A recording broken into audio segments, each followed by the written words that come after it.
Hello, dear viewers. Let me hope everyone is doing fine. It's Shakira again. Welcome. Today we brought you diabetes, a killer disease, how you can live with it, how does it affect people, and how you can prevent it. Our guest of today, we have a doctor here. You're most welcome. Thank you. May you please introduce yourself, dear viewers? Yeah. Good morning, viewers. I'm glad to be with you here.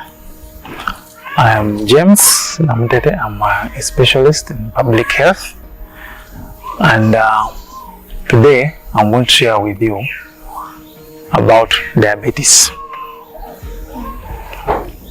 Yeah. So before we share with you diabetes, I would like to welcome you and encourage you to be really good health-seeking people, individuals in the community. Yeah. We are very glad to meet you today, Dr. James.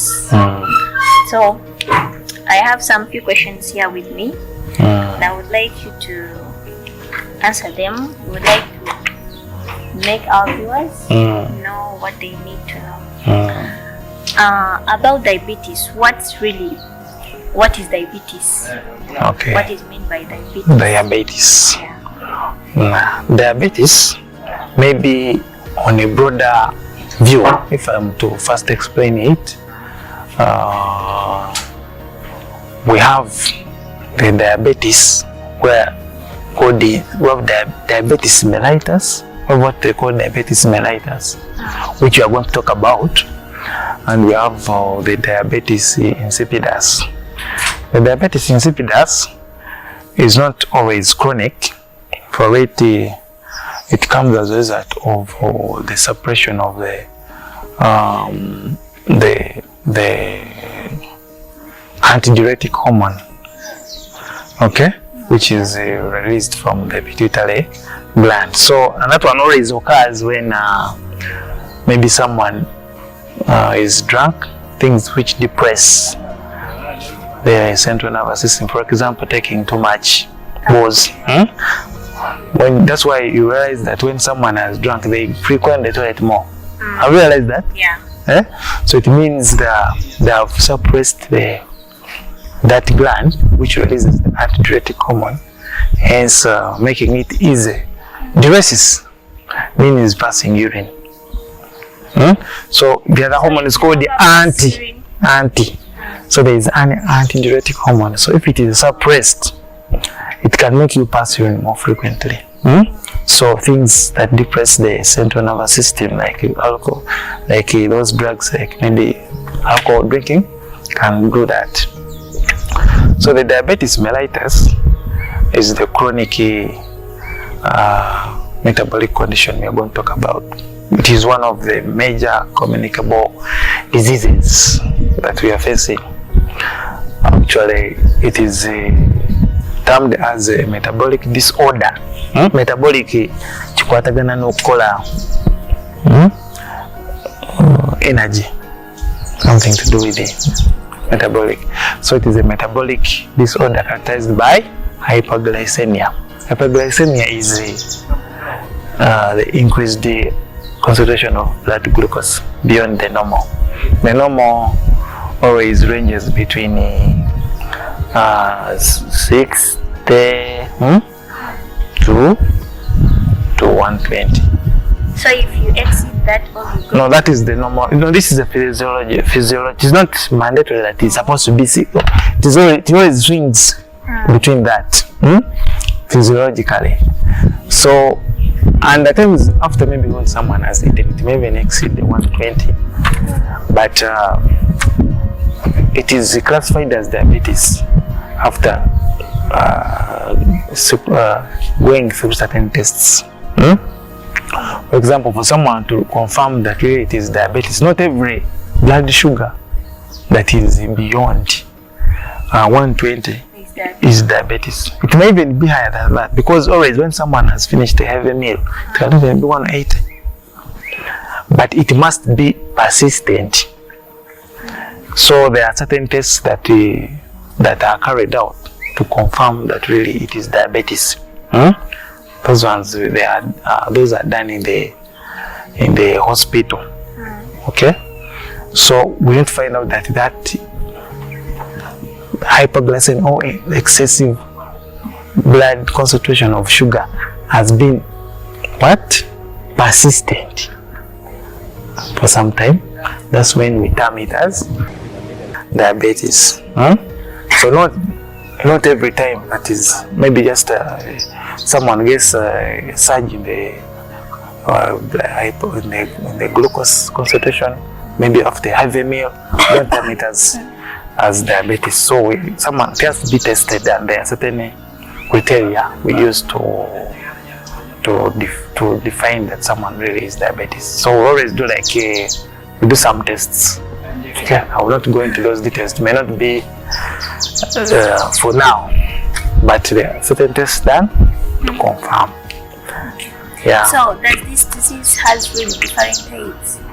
Yeah, just like I've now taken off the diabetes insipidus, so I'm looking at the diabetes, which I've told you it is a chronic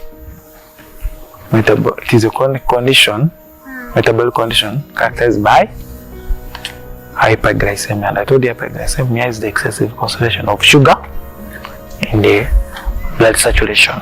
So this diabetes mellitus is furthermore classified into two. So we have the diabetes mellitus type 1, and we have diabetes mellitus type 2. So we find that the type 1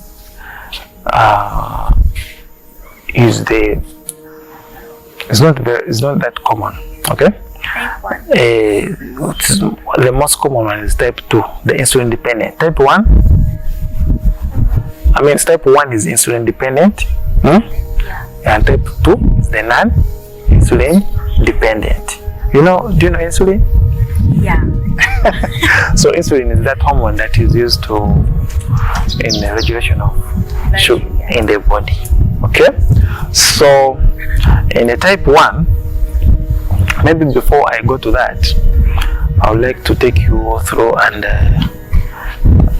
its burden, the disease burden of this is a chronic condition and it is on the rise. It has been already very prevalent in those developed countries due to the lifestyle that is now gradually changing. And we find that in every 100 people, at least 10 people have diabetes. Did you know that? Yeah. So if you count 10 people here, at least one might have diabetes. And you find that in Africa, we have over 20 million people with diabetes. Yet it wasn't common. Yes. So it is on the rise, and those are the ones who managed to get. So it is a great burden, and it is on the rise, and it is a silent killer. Because before you know, we've had it for a long time. So those are the two types I've told you. Insipidus, on the broader view, insipidus and mellitus. And mellitus, which I'm going to focus on today, is divided into type 1, type 2, or primary and secondary. Primary means it occurs almost automatically. They don't have to be predisposed to some factors to have it.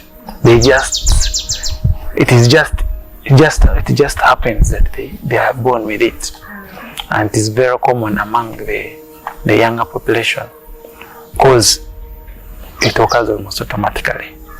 Then the other one is more prevalent in the older population because it comes after or following certain factors that people have gone through. So it comes later on in their life. Okay, so that type 1 occurs. Okay, I can first stop there. Maybe wait for another question. Actually, automatically, what are the causes? What are the causes of diabetes? Okay, the causes, as I told you, it is a non-communicable disease. First of all, if I may, when I'm starting this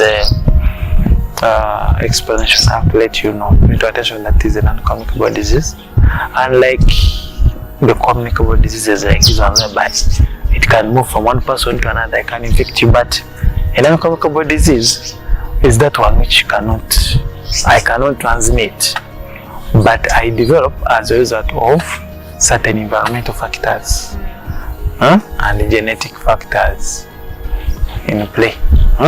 So with this diabetes, there is at times some genetic predisposition and coupled with environmental factors. Okay, more so for the type 1, the insulin dependent, which happens whereby the body is completely unable to produce what? Insulin. Oh. Okay? So at times those affected individuals, they undergo what they call auto. It is auto, like it is almost automatic. So you may find that their pancreas, right from the beginning, is unable to release insulin. So they are born without the inability to metabolize blood sugar. So and that one actually brings about the name insulin dependent, because they completely don't have, so they have to depend on an external insulin that is given in the injection throughout their entire life. Can someone be born with this diabetes? So the one who can be born with it is the one I'm talking about, the type 1, whereby the body is unable to produce insulin. So it means the pancreas is dysfunctional from day 1. That's why it's called type 1. It is primary, it is immediate. Olukuzaala pancreas yotekola. Dysfunctional. Yes. So it means automatically you cannot metabolize sugar. After some time. That is the other type I'm going to. So that one. Actually, that's what brings the types. That's how the classifications come about. So the classification come about from being with it from and getting affected. Okay, because of time. So the type 2 which we are talking about is called secondary diabetes, or the non-insulin dependent diabetes. That one comes as a result of the body producing insufficient butono. So it needs to be helped. So we find that the body needs to release insulin every time you eat to enable it to metabolize the glucose. But in the event that the body is unable to release enough insulin,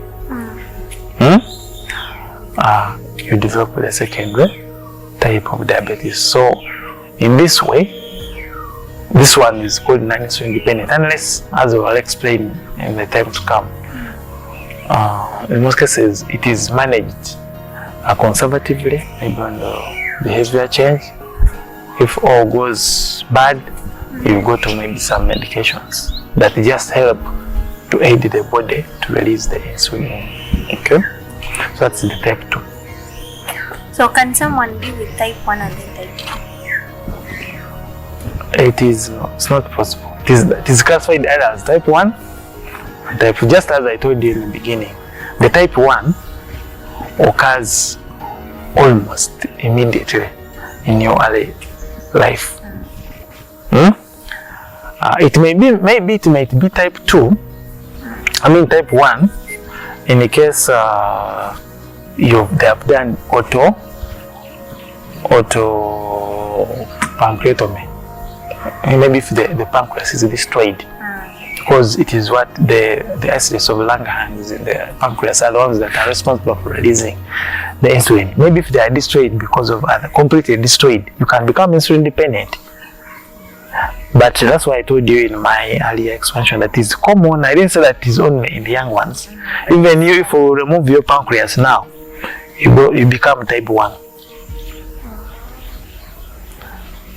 Yeah. So it is secondary. I mean, that one is primary. Yeah, comes primary. It's not common, but it's more in the early or the young population. The other one is common in the older population. So you were talking about the causes. The causes, see, I'll explain them depending on how they are according to the types. So the type 1, as I told you, it is more as a result of the pancreas or the pancreas being dysfunction from the early time of your life.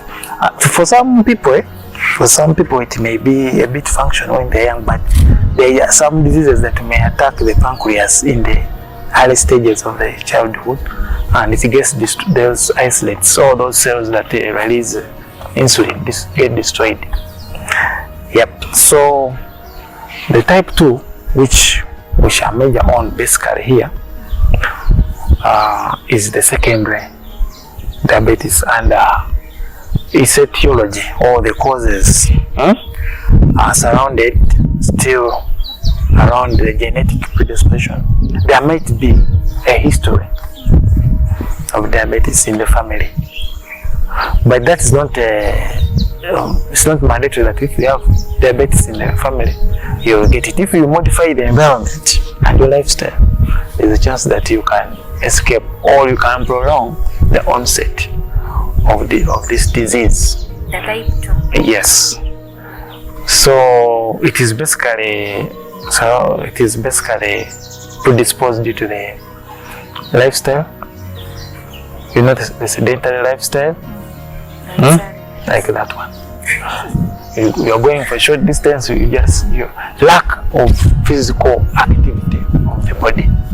Actually, that one summarizes sedentary. So all factors that make you to lack physical activity. It might be walking, it might be doing work at home. Everything is automatic. You want a plate, you press the button. You want this, you want everything, you just press the button. WhatsApp, money, you don't move to the bank, you don't involve your body. So that one becomes sedentary. Everything is automated. The cooking, the food cooks itself, brings itself here. Everything finds you in one place. So that's the sedentary lifestyle I'm talking about. So it is a risky factor. So that's why many times we tell you, as we develop, pay attention to that. Some distances you walk them. You walk to work. Don't just sit. Okay. So the other one is it can be overweight, obesity. You know obesity? Excessive big or excessive weight. But that one we measure it according to the body mass index. We look at someone's height and their weight. So there is a way we calculate it and we get to know whether you're within the normal. Actually, we always consider someone if their body mass index exceeds 25, that they are overweight. If it exceeds 30, they start becoming obese. But there is a way the nutritionists calculate that. Okay? So obesity, I've talked about sedentary lifestyle. I've talked about, I'm going to talk about a liver. If someone has a liver disease, it can predispose you to diabetes. Okay? Why? Because the liver plays a big role in metabolism. So if it is affected, somehow it may predispose you to. If someone has pancreatitis, maybe if the pancreas is sick. You've heard of a disease called pancreatitis? No. Okay, it is, and some of the conditions that can bring pancreatitis is alcohol. Alcohol. So it's not very common. Okay? Yeah. People who take alcohol excessively, and they may develop pancreatitis. Or there are some infections that may affect the pancreas and they bring about a condition called pancreatitis. So, as I told you in the beginning, that the cells that produce secrete insulin are in the pancreas, they're called isolates of Langerhans. Yeah, so if they are damaged because of maybe something, an external agent maybe, like alcohol, or if an infection, or if maybe the pancreas is damaged, or maybe if it is operated and removed because of some conditions, or maybe if you have cancer of the pancreas, they will remove it, or even if it's not removed, it can still be destroyed because of maybe the condition that has affected it. Then we have what they call the iatrogenic. Iatrogenic is a medical term, but it means being on treatment. So there are certain drugs. That's why we tell people always, I don't just take drugs anyhow, comfortably. I have this, give me this. I have this. Drugs are not like food that you just go to the market. So there are certain drugs, if taken, not that if abused or if used excessively, they can predispose you to diabetes. We have stress. It's a very important factor. So you find that it is work related. You don't have time for your life, for your other life. You are ever busy and busy wanting to accomplish things that you feel meet beating targets and what have you. So if you are stressed, you are at a risk. And if you don't cope with the stress, there is a risk that you will get what? Diabetes. Because the stress hormones, they interfere with the function of the insulin. So in so doing, they can make your blood sugar to shoot. So the other thing can be,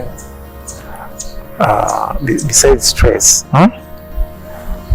it can be still related to stress, not eating food in time, poor feeding habits. Still stress can lead about that. Maybe you are used to taking lunch at 2, maybe at 1, you stretch up to 6, and you do it often. You disrupt the metabolic rhythms there, and somehow it can predispose you to diabetes. We have the other diabetes that may be just common when someone is pregnant. It's called the gestational diabetes.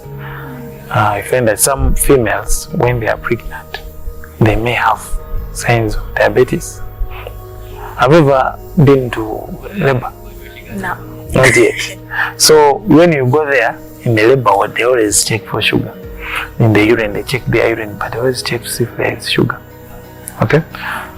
So all those risks mentioned now, it can bring people get pancreatitis. Alcohol can destroy their liver.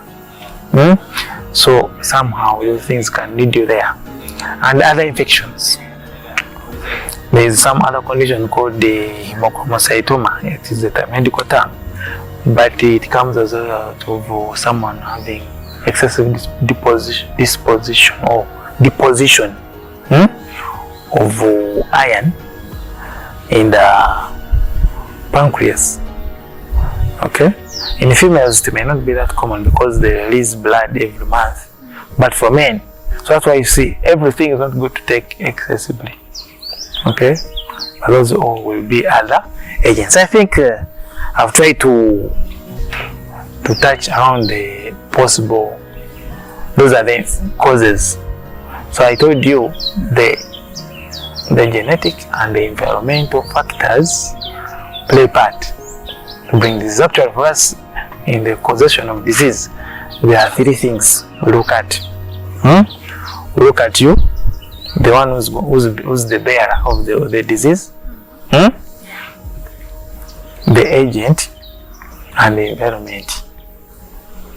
So the other thing that may change for these infectious diseases might be the route of infection. So that's how the diseases come about by them. There are three things, and there are the things I've talked about here. Your lifestyle, your genetics. I've talked about the environment.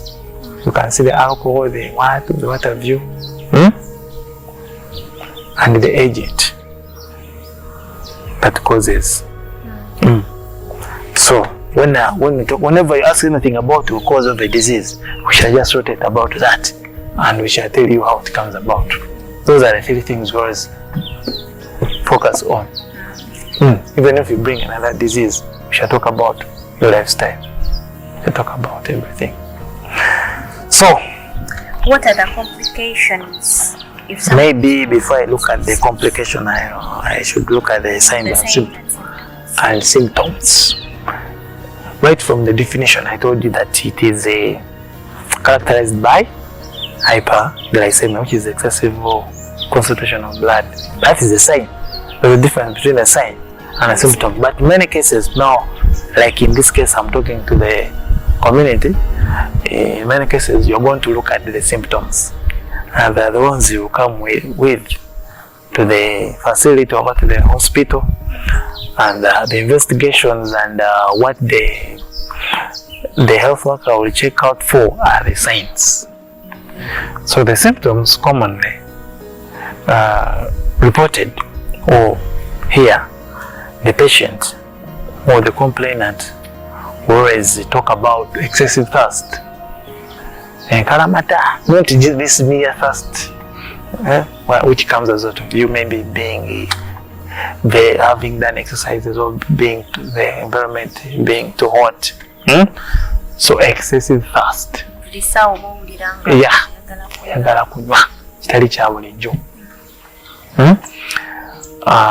You may become weaker than you've been. Weakness or quality lethargy.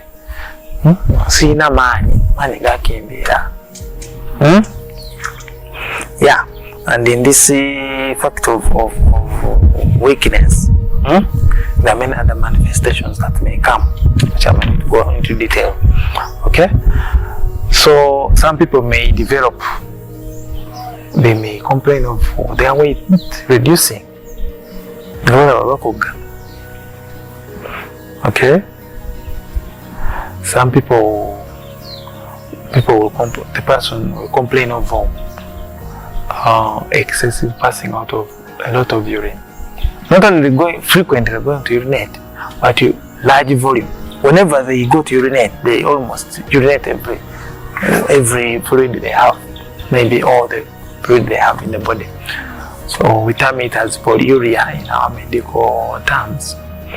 Then if maybe you've been eating at a different rate and your appetite abruptly shoots up, it would be necessary that you check for diabetes. Actually, we call that one polyphagia. I told you sugar metabolism is associated with the food. Yeah. So if there is a dysfunction somewhere, it can manifest in that way. The urge for wanting to eat too much. Also, no kwegeneza lwaki olya nnyo. Ng'ate wali tolya nnyo.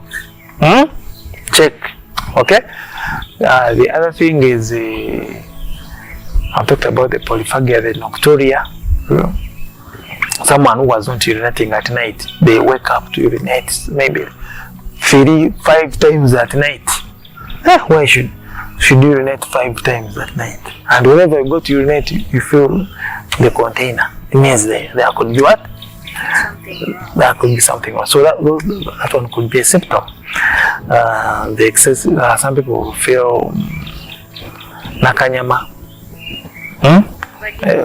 or nakanyama pain, and even neuropathies, okusanyala kw'omuliro, obuntu okufumita. Well, it may not always be diabetes, but they might be pointing signs that you screen. to see if you have it or if you don't have it. Okay?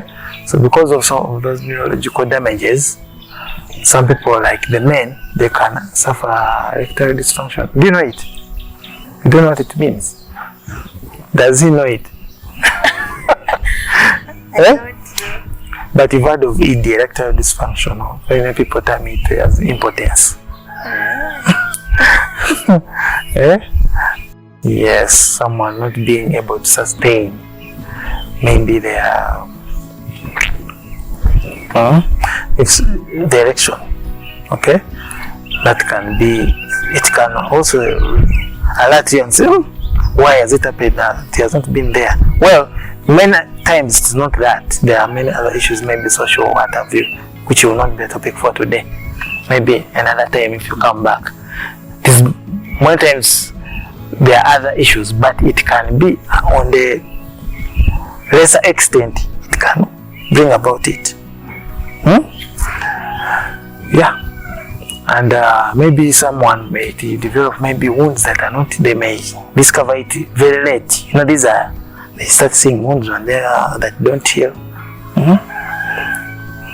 So they may wonder why their wounds are not healing. It may be a warning that they go for what?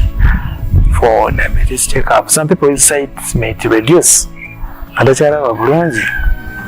It can be a signal that maybe you need to go for checkup because the diabetes has some effects on the eyes. Okay? Yeah. And so many others. So those are the same. So those are the, I've mixed them. The signs are those ones which we check in those are symptoms basically, with some signs of course. But while they check in the hospital include, they will check your blood to see if you have excessive or you have hypoglycemia excessively high. But we don't classify it. We don't classify the on-spot checking of high blood concentration as what? Diabetes. It must be consistent. There must be a consistency in certain outcomes in those investigations. So I don't know whether it's necessary to tell you the tests that they do. Maybe that one may be for the professionals maybe, but for the lay person I don't know. But we do. They can see in the urine. They can check the blood. There's some investigation that can be checked in the blood to show whether, to see if maybe in the last 3 months you've had the blood sugar. We have what they call the fasting blood sugar, the random blood sugar. I don't know whether you're familiar with that. Yeah, but they are technical, but they're basically in the urine and the blood. There are also some tests done in the. There is some more tests done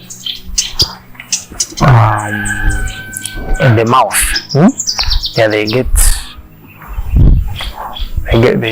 some tests they do. Yeah, and maybe the symptom, there's the other thing that can be done. They can take your weight, they say it has reduced. They may see wounds visibly on you not healing. Yeah. And maybe you might look wasted. You may check your vision and it has reduced, or you might even be almost becoming blind.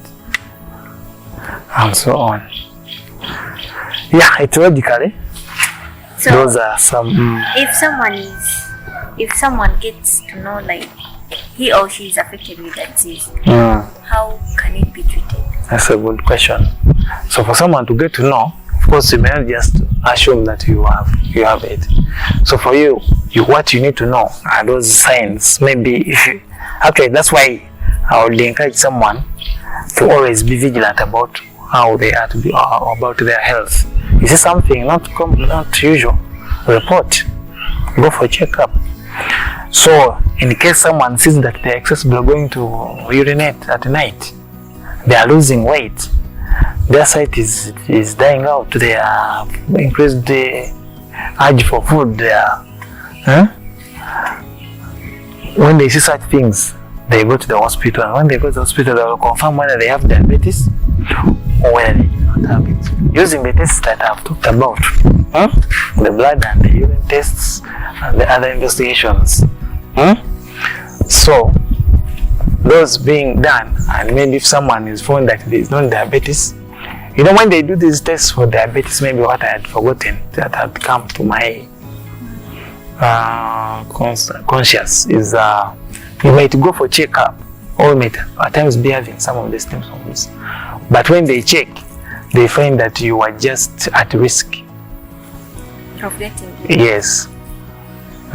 There is a person there who classified as potential diabetes, but those ones are classified according to the results that are got from the lab.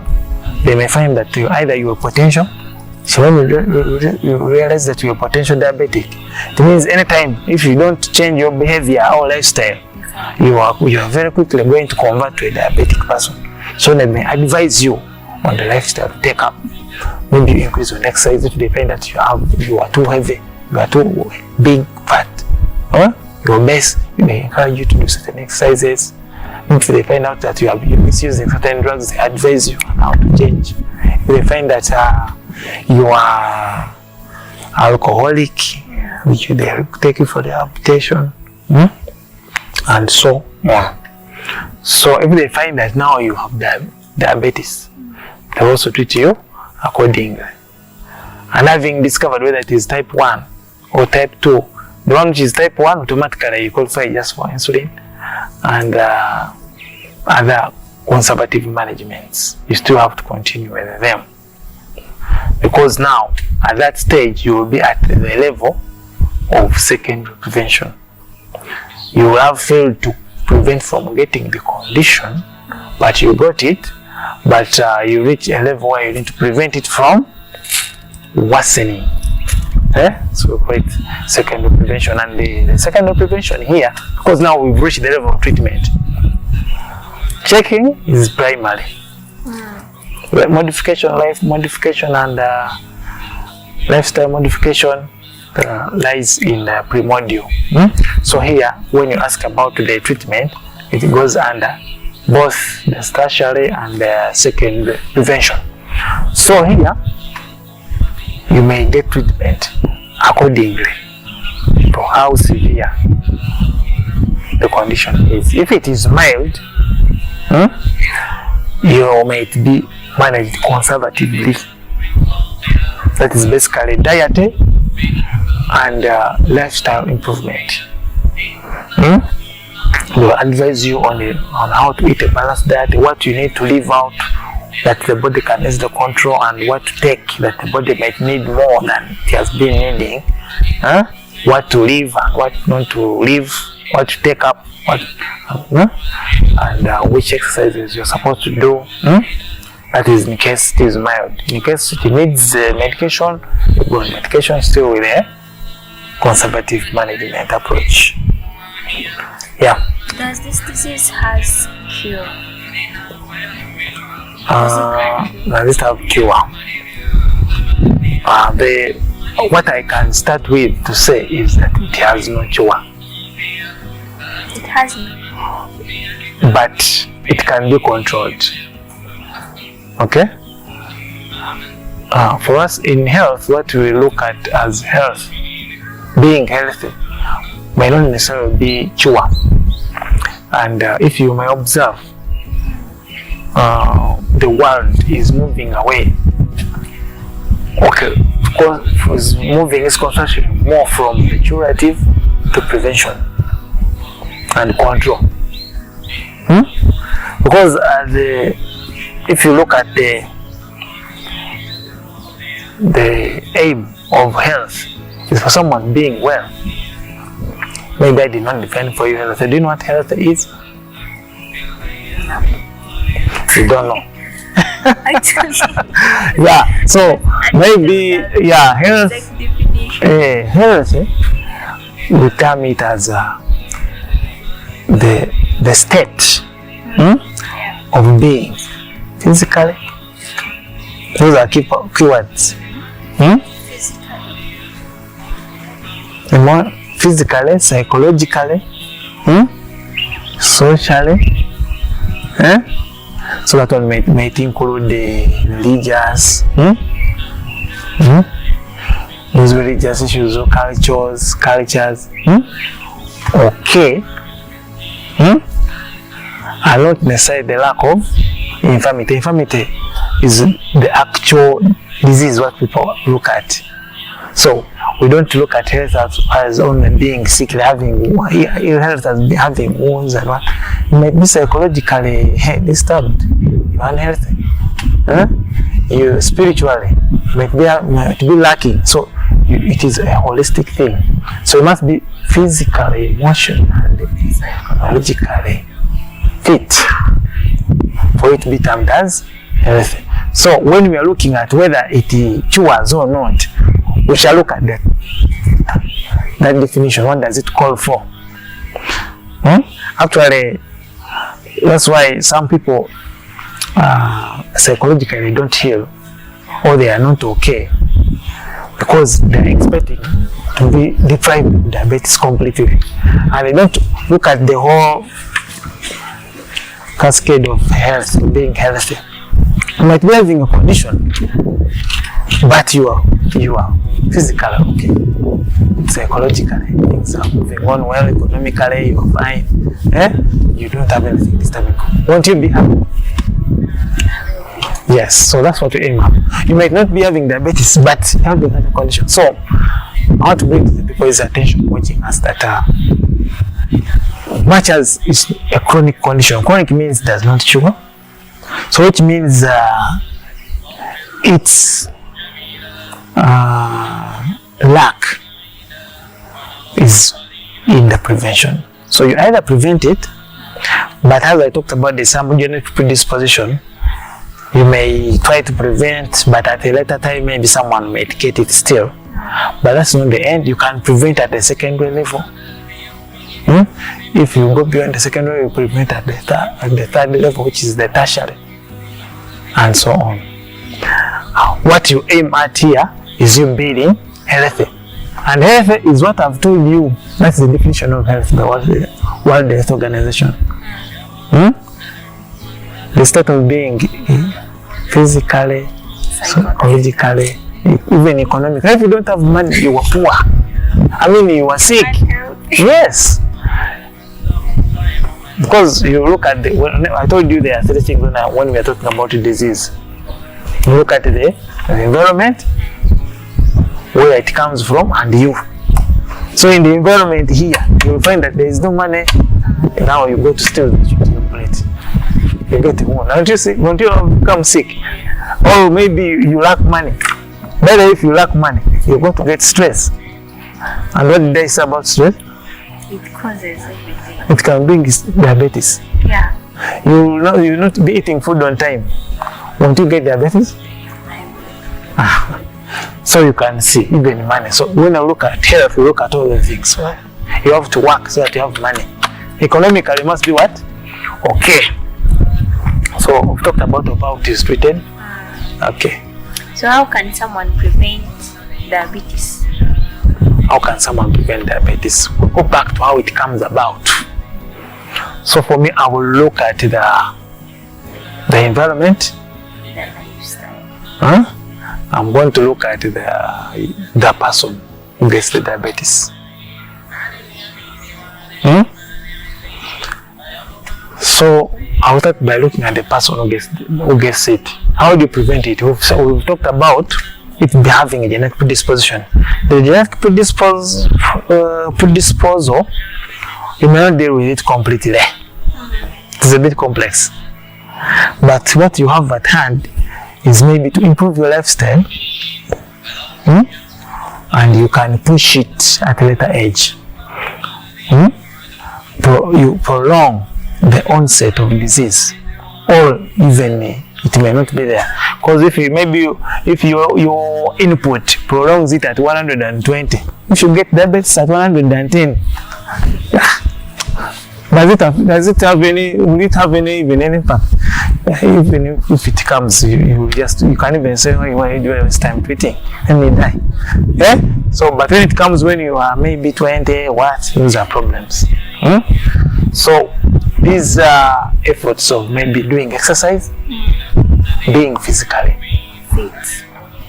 physical active, that is to deal away with the sedentarism. Sedentarism is what I talked about, automation of everything. People even have started working from home.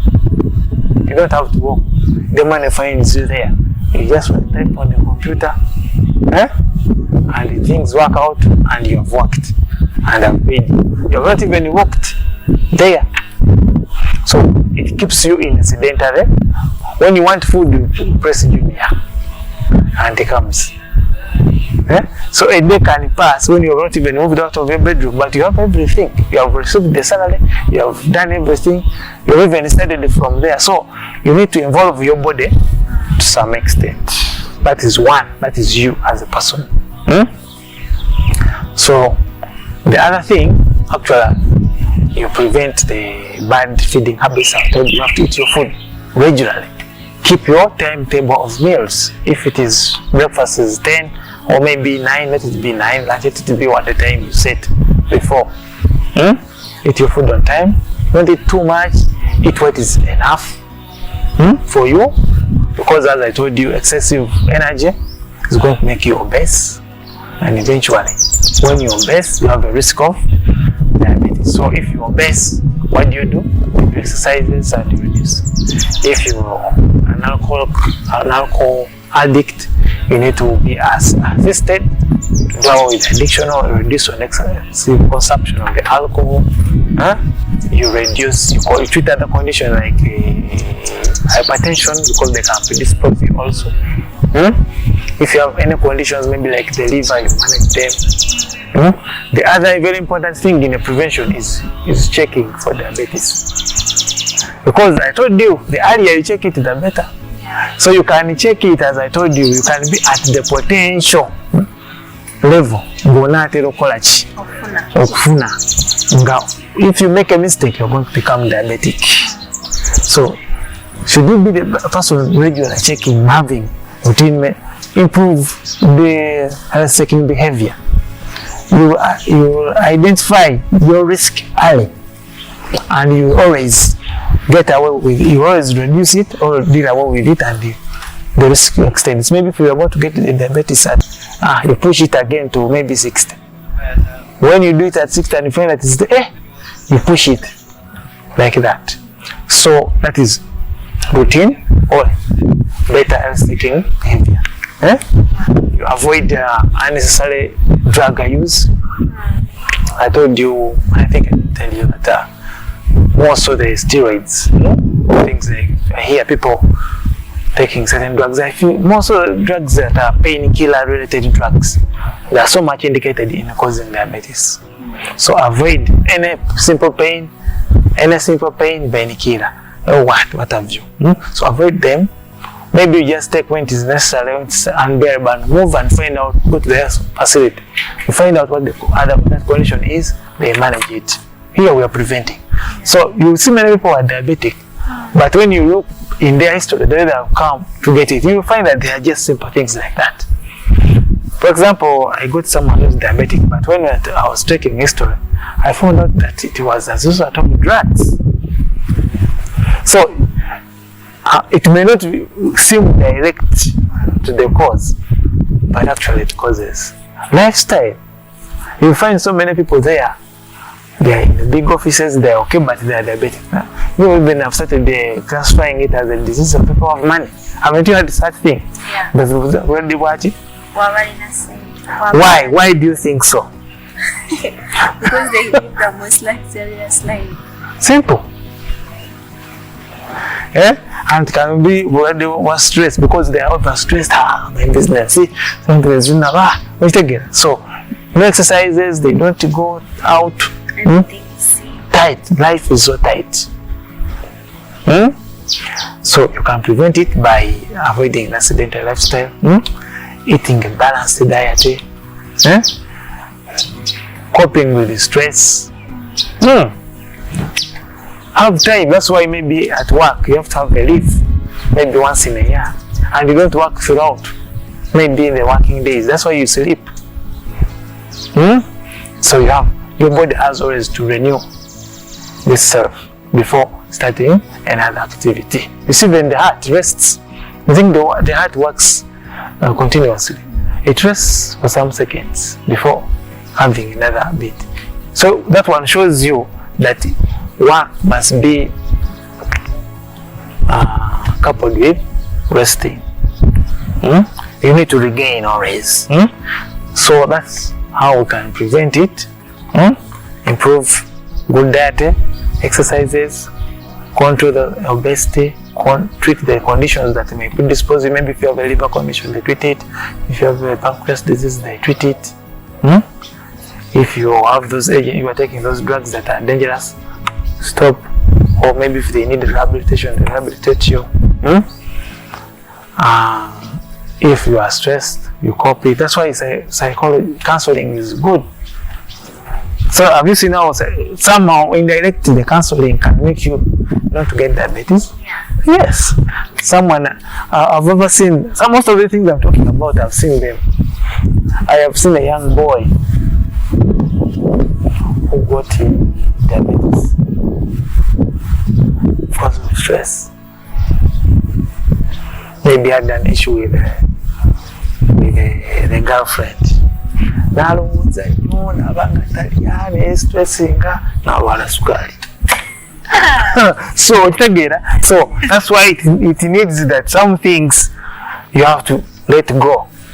I'm talking about now, that's the aspect of psychology. Yeah. The mind must be psychologically what? Okay. You have seen how psychologically you can get stress. Yeah. I mean in diabetes. Yes, and some other endocrinological condition. What was the other question? That's it. How to live with it. Yeah. What do they have it? How do you live with diabetes? Yeah. If you're positive. And that is a very important thing. Otherwise, if you don't know how to live with it, then it means immediately you get it, you prepare your grave. Isn't it? So it means when you get diabetes, it's not the end of the road.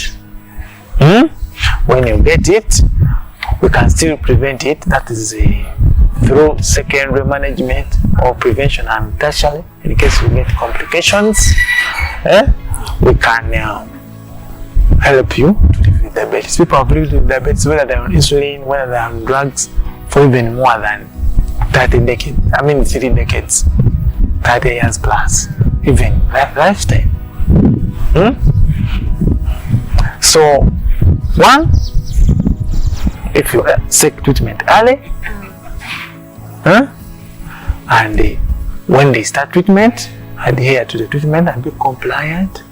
Always have reviews, follow the instructions. Still coupled with the conservative management, do exercises, avoid those other conditions. All those conditions that make you get diabetes can worsen it if you have it. Niyo gana etwogeddeko nti bimuleeta bw'oba omulina ate bikola ki bimuseninga.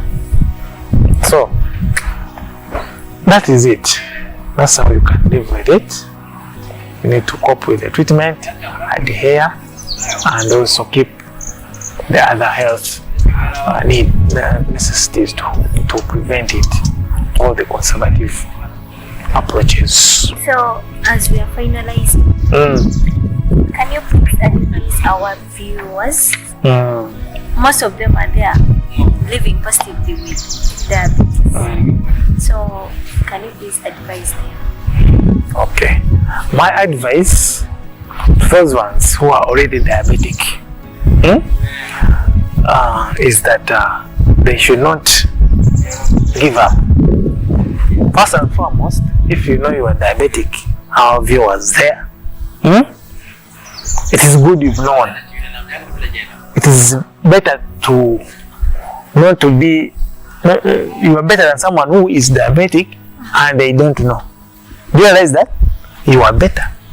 So, now that you know that you are diabetic, that is good. That's the first step in the treatment. And and the management and the ability to live longer. Because the first thing is to know. Huh? Now it is like you are in a battle. If you know your enemy, that is the first weapon, isn't it?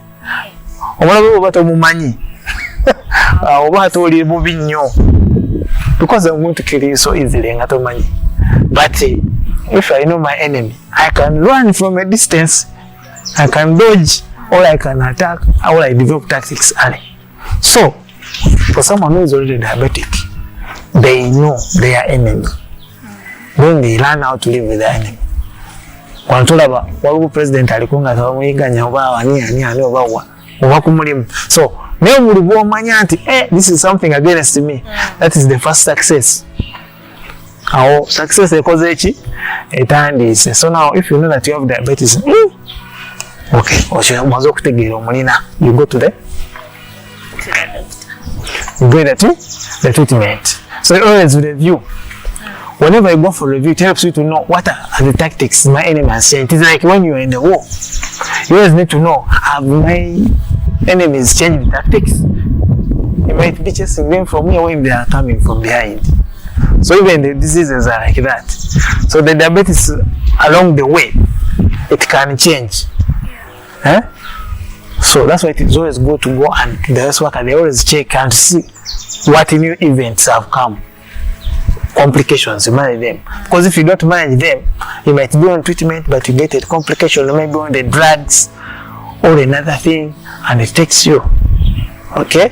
So, be compliant, health-seeking behavior. Okay? And have a peace of mind. You will live long. People, I've seen many people there, they don't tell you whether they are diabetic or not, but there are so many. So for those who are not,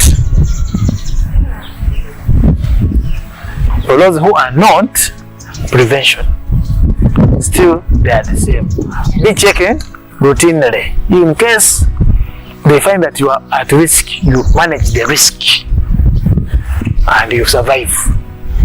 So checking is like surveillance. Like I'm going to always lean to benchmark on the security or on an enemy. That's why even much before you see the enemy, so obulibogendanga mu ddwaliro oba okola bwaki? Yes. Oba okola bwambega wamma ndo nimbyawo so that obulwadde obulingiriza webuti. So that is mean survival. So a good health-seeking behavior and good lifestyle that is devoid or that is not coupled with the sedentarism, abuse of drugs, alcoholism, and other conditions. Try to manage other diseases well. Okay? Yeah. Alright, thank you very much, Dr. James. You're welcome. Let me hope our viewers have really got something from this video. That has been educative. Don't forget to subscribe to our YouTube channel, to the Health Tape, and follow us on our social media platforms, Facebook, Instagram, Twitter, and TikTok for more videos. Thank you so much. Please like, comment, share, and subscribe our YouTube channel for more videos.